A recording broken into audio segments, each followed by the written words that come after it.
Post-Christianity is the loss of the primacy of the Christian worldview in political affairs, especially in the global North where Christianity had previously flourished, in favor of alternative worldviews such as secularism and nationalism. It includes personal worldviews, ideologies, religious movements, and societies that are no longer rooted in the language and assumptions of Christianity, at least explicitly, although they had previously been in an environment of ubiquitous Christianity. Other scholars have disputed the global decline of Christianity, and instead hypothesized of an evolution of Christianity which allows it to not only survive, but actively expand its influence in contemporary societies.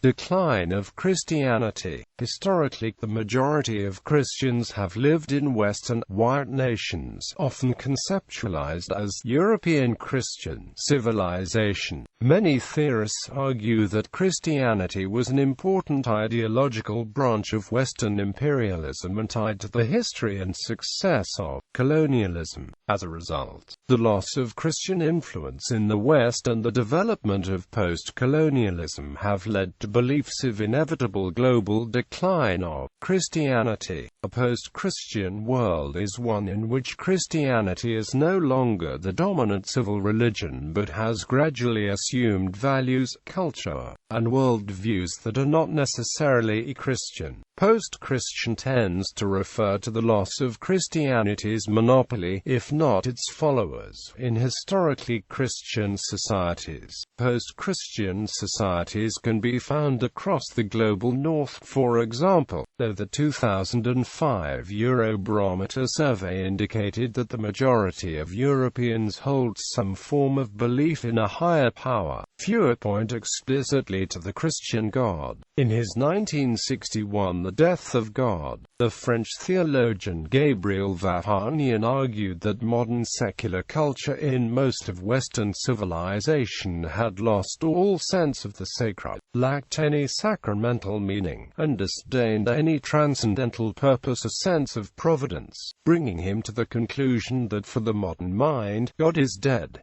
Thomas J. Altizer and William Hamilton of Emory University drew upon a variety of sources, including the aphorisms of Dietrich Bonhoeffer's letters and papers from prison, and brought this line of thought to public attention in a short-lived intellectual movement of the mid to late 1960s among Protestant theologians and ministerial students. Conservative reaction on the right and social advocacy efforts on the left blunted its impact, however, and it was quickly overlooked in favor of more ethically oriented movements such as the social gospel and feminist theologies. Within mainline Protestantism, alternative perspectives. Other scholars have disputed the global decline of Christianity, and instead hypothesized of an evolution of Christianity which allows it to not only survive, but actively expand its influence in contemporary societies.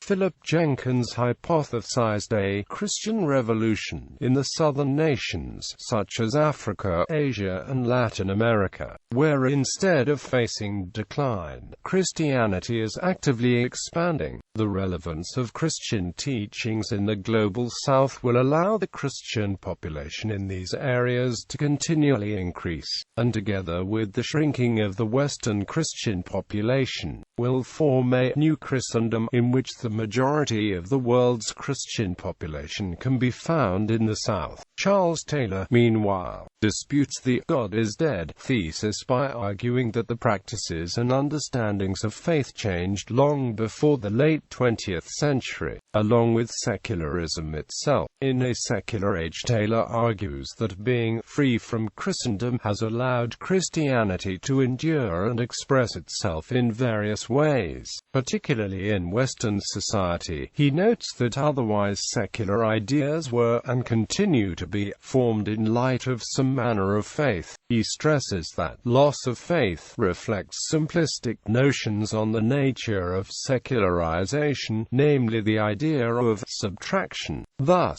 post-Christian bullshit, after a fashion, a product of Christianity itself.